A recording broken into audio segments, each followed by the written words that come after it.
Clap, take 2, take 4, whatever this is, let's go.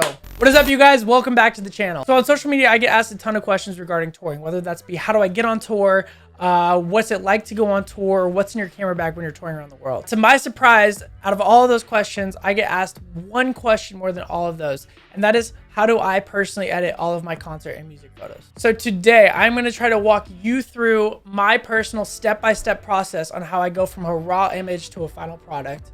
We're gonna be exclusively using Lightroom and maybe a little touching up in Photoshop. But I thought this video can maybe be a little bit of a jump start into that process of finding your own style. And also maybe you can learn a thing or two about Lightroom and little tweaks and tips that I do here and there. Let's jump on into the video. I'm gonna show you guys 3 different images. One is of Post Malone, one is of Lorde, and one is of Brendon Urie of Panic at the Disco. I'm gonna walk you guys through the process on how I edit those. They're kind of different lighting techniques and different style of photos. So hopefully these 3 photos can give you a good idea on the generic editing process. Yeah, let's jump into it. All right, you guys, for the sake of this video, I am actually gonna edit on my PC. Usually I'd be editing on my Mac over there, but to be able to record myself, I thought the PC would be the best way to do this. All right, you guys, so we are currently in Lightroom. If you guys don't have Lightroom, you do need to download that and able to do this tutorial. And if you guys do have Lightroom, you're in luck. So first thing you're gonna do is open up Lightroom, and then you're gonna go over here to the library. You're gonna come, you guys can't see it because of my face is covering it, but there's an import button down here in the library module. You click import and you're going to import your images that you want to import here. And then in bottom right, you're just going to click import. I'm clicking cancel just because I've already done that. Images should now be imported into Lightroom. The next thing you're going to want to do, and this is a step that I think a lot of people don't have on their Lightroom or just look past, is this lights out feature. So on a Mac, you're going to go top left, you're going to click Lightroom preferences. On a PC, you're going to go edit preferences. And in this preferences menu, you're going to go over to interface, and right here you can see lights out. It's usually set to black. You want to switch that over to white, and then make sure the dim level is set to 80. You can change that depending on your preference. But what this is going to do when you click OK is when you click the L key, the first time you click it, it's going to do that 80% dim, and the second time you click it, it's going to completely white out your image. So you have a white border to look at, your eyes can adjust, and you can look at the image that you're editing. And you click L again and it's gone. So 1L 80%, second L full 100% white border, third L it's gone. I think that's an extremely important part of editing that people don't add to their Lightroom, and it helps so much. I'm telling you guys, I use it every time I'm editing. All right, so let's go into the develop module. This is the develop module. If you guys don't know what this is, get familiar with it, because this is what you're going to be using to edit your images in Lightroom, specifically concert photos right now, because that's what we're learning how to do. So you're going to open all these up. I like to use them all open. Some people like to close them. It's all preference, obviously, but personally I like to open them up. Step number 1, this first part of the module is exposure, contrast, highlights. You guys can mess with this. This changes the images. You can do whatever you want here, obviously, but when I am editing images, I try not to touch this till the very end, and I will show you why. First thing I'm going to do with my image is I come down to clarity. As you can see, when I drop my clarity, the image gets like this crazy fairy looking, super not contrasty image. And when you pull it all the way up, it's like a zombie type thing. It looks weird on people's faces. People love this, like using this. I don't love pushing it, but I do love using it just barely. And what I'm going to do here is I'm going to drop this down. I'm going to highlight over clarity, and you can use the slider to push and pull if you want to. But what I like to do is highlight over and use the up and down arrow keys, and you can add or subtract, and this works for all settings in Lightroom. Every single setting you can do this for. What I'm going to do is I'm going to drop this clarity down about 2 stops. So it's going to be -10 total. And what that does is it does give it that weird glowing effect, but it doesn't lose like a lot of the sharpness that you would if you pulled that slider down a lot. The next slider that I always mess with is saturation. I usually drop it down about -5, -10, depending on the image. I think here I'm going to do -5. I really like to start with a flat image, less color, so that I can go down in the other settings and pull back some color and mess with it that way. This right here is a tone curve. If you are familiar with photography and editing, you probably know what this is. This is probably one of the most important aspects of learning to edit and messing around with a photo. You can do the most to a photo in this one tone curve than you can in most of the other settings in Lightroom. So I don't really know even what this is, but what you're going to do is come down here and you're going to click to edit point curve. You're going to want to click that. So all that weird stuff is gone now, but you do have this one line. On this line, me personally, this is how I do it. I add 3 points. I add 1 point to the middle, which essentially when you pull this point up, it's going to brighten the photo. And when you pull it down, it's going to darken. what that's doing is brightening and darkening the mid-tones of the image. Come up here to the top, you're going to click here. This essentially, when you pull this up, it's going to brighten the highlights, and when you pull it down, it's going to darken the highlights. That's why it looks all crazy like that. And then one point down here, and this is for shadows. So when you pull this down, it's going to darken the shadows, and when you pull it up, it's going to brighten the shadows. Those are the 3 points I add to my curve every single image. And then what I do with those points is I slightly pull up the highlights to blow out the highlights just a little bit, drop the shadow down just a little bit in order to darken that image, make those blacks a little blacker. And then I pull this last point up just a little bit. And what this last point does is it creates a thing called a fade. Essentially, if you use Visco or anything, this is what the fade is. It is taking the blacks and it's making the blackest blacks not as black. It's making them, the more you pull it up, the more gray they get. And if you pull it all the way to the top, it's actually going to make those blacks white or blue in this case, weird color. But I'm just barely going to bring this up, and it's called just a slight bit. The more S curve you have, this is generally called an S curve. I mean, you can tell because it's, I mean, obviously shaped like an S. The more intense your S curve is, the more contrasty your image tends to be. And that's just a very generic tip. Obviously, there's so much more that goes into this tone curve, but when using it, this is the most generic tip I can give you. The more intense your S is, the more contrasty your image is going to be. The less intense, the less contrasty. This next part of the image, you're probably just going to have color selected. You're going to want to click HSL, which stands for hue, saturation, luminance, and then you want to click all. So you can mess with both the hue, the saturation, and the luminance. What this section of the module does is picks apart the colors of the image, the hue of the colors, how bright the luminance of the colors, and then how saturated you want those colors to be. Because this image is so red, I wanted to pick this one so you guys could see how this works exactly. So really, I'm gonna grab the red and I'm gonna slide it one way, and you're gonna see that it's go totally pink. I'm gonna slide it back the other way, and you're gonna see it's totally yellow.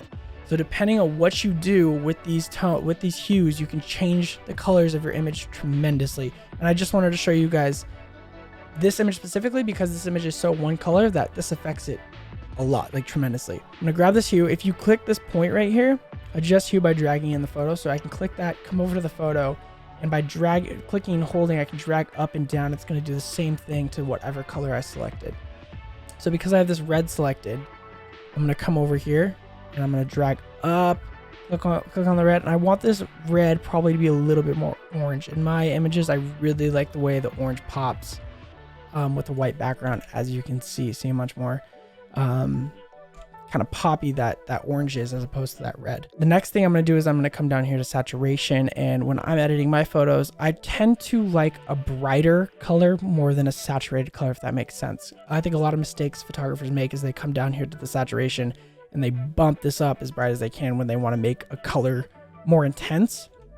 In my personal opinion, I like to almost drop the color a little bit, so I actually desaturate it just barely. Then I come down to this luminance tab and I'm going to make those reds brighter.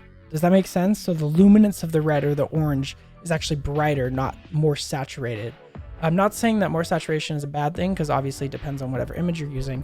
But for me personally, I don't love the idea of just cranking up the saturation of an image. I much rather take the time to boost the brightness. That makes sense. So now that we have done our hue, saturation, luminance, mess with the tone curve, as well as drop the clarity and saturation a little bit. If you guys want to look at the before, all you have to do is click the / it's right underneath the backspace key. So you click that once, and then you're going to see the before, and then you can click it again and see the after. And you'll see in the top right, it says before, and then that's after. Also, if you want, you can do lights out, and then as well when lights out is out, by pressing L while this is up, you can do the before and the after. And as you can see, the photo that now we have a more orangey look. It feels a little bit more of a glow, less contrasty. And I'm really liking the way our image is starting to look.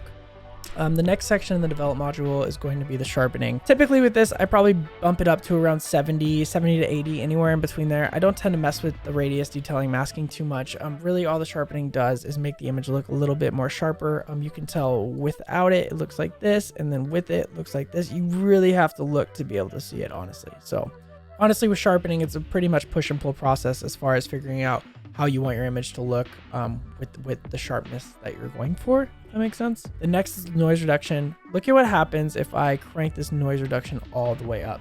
See how smooth that gets? It's a very interesting look and some people love it. I'd rather not. I actually personally enjoy the noise that digital cameras make sometimes. And with that being said, I do bump it up a little bit, just barely anywhere between 5 to 10, no more than that. That's kind of where I leave it at.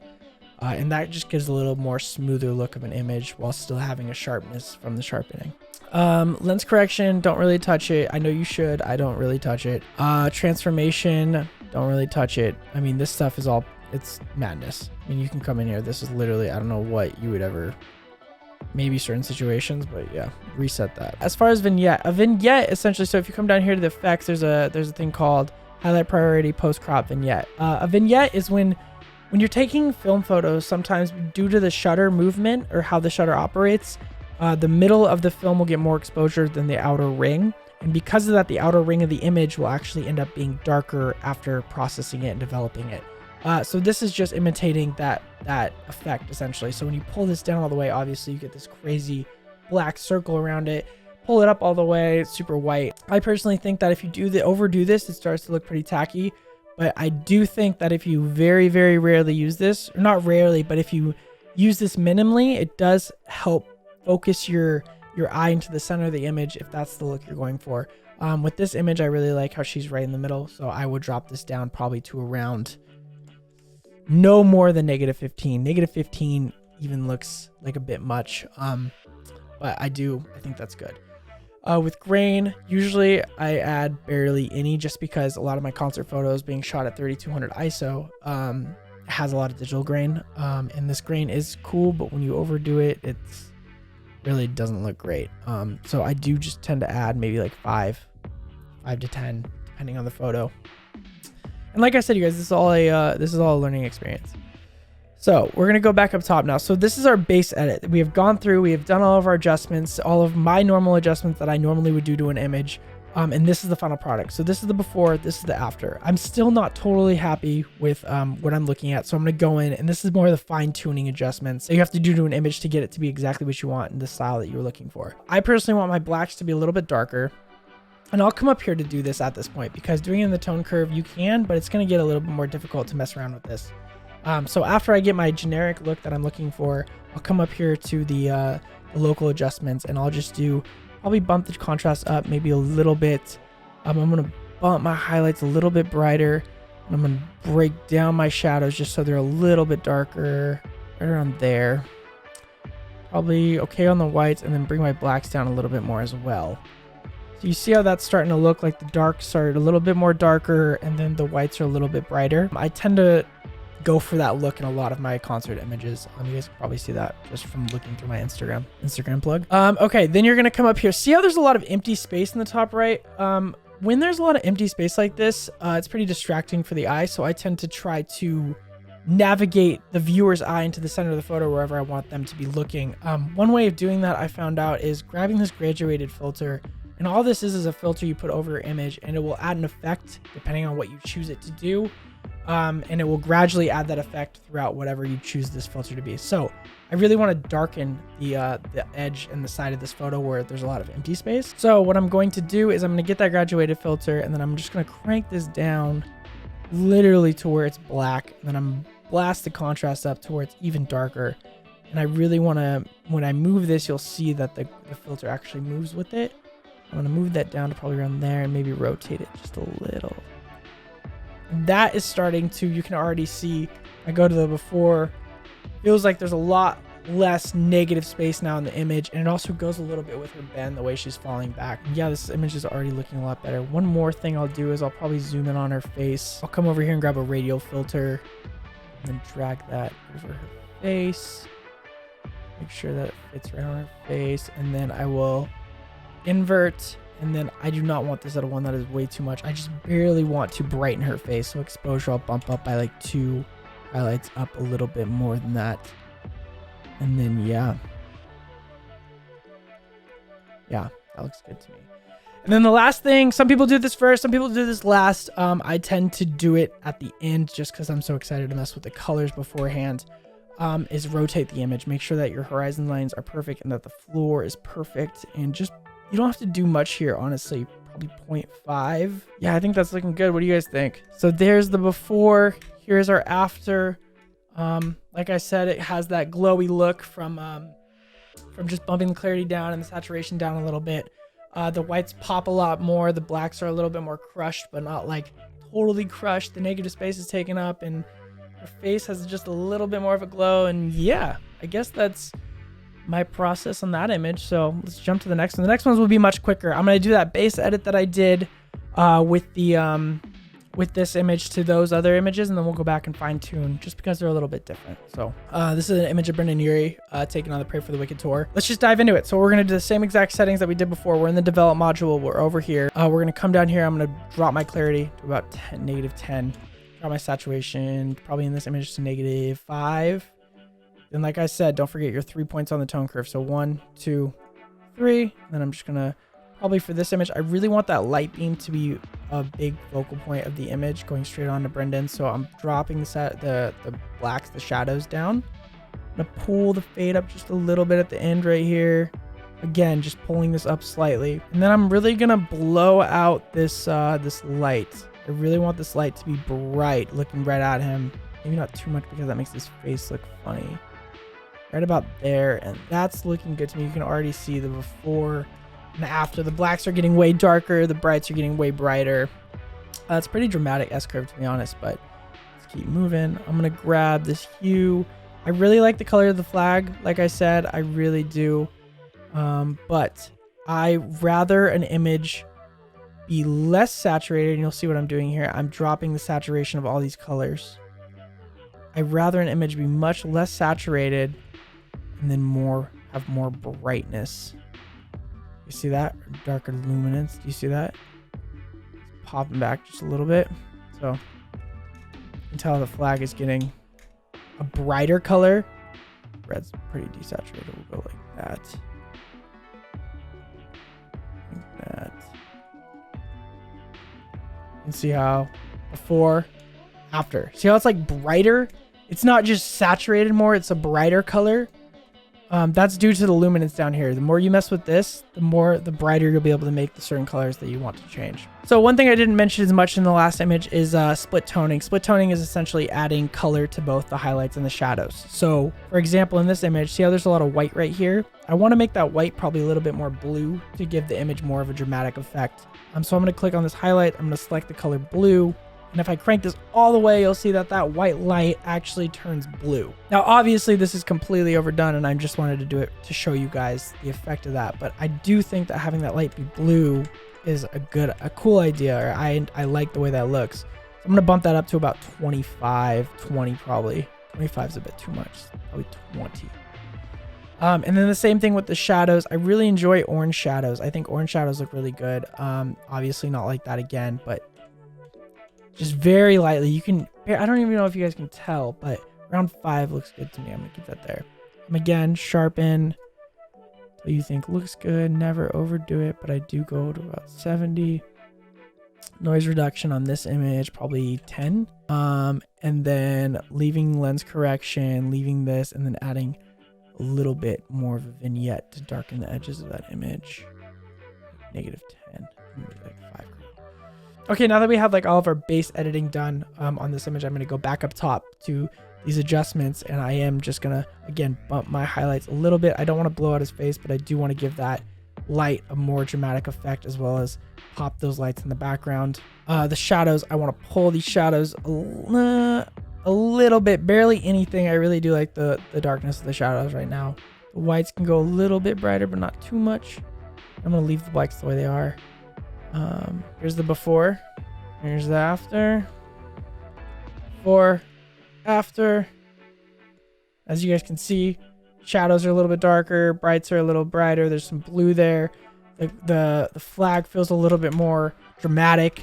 His hand feels a little bit more dramatic. The whole image as a whole, just a little bit more dramatic. And then the last image we're going to go through is this image of Post Malone. Really, this image is similar to the Lorde one, as there's really only one like major color going on, but I did want to show you guys how I would get rid of this mic stand if I wanted to. So the first thing I'm going to do, again, going back through and doing my normal adjustments. This is essentially what people would call a preset. So after these local adjustments that I'm doing to every photos, I'll do it right now. I'll show you. So once you do this to a photo, -10, -5, a generic S curve, just very slight S curve. Make the black just a little bit, barely anything. I'll make this a little bit more orange. Brighter over saturation, in my opinion. Obviously, if you need to, depending on the photo, you can add some saturation. That's already looking way better. Here's the before, here's the after. You guys can see highlights. I do want some blue in those highlights.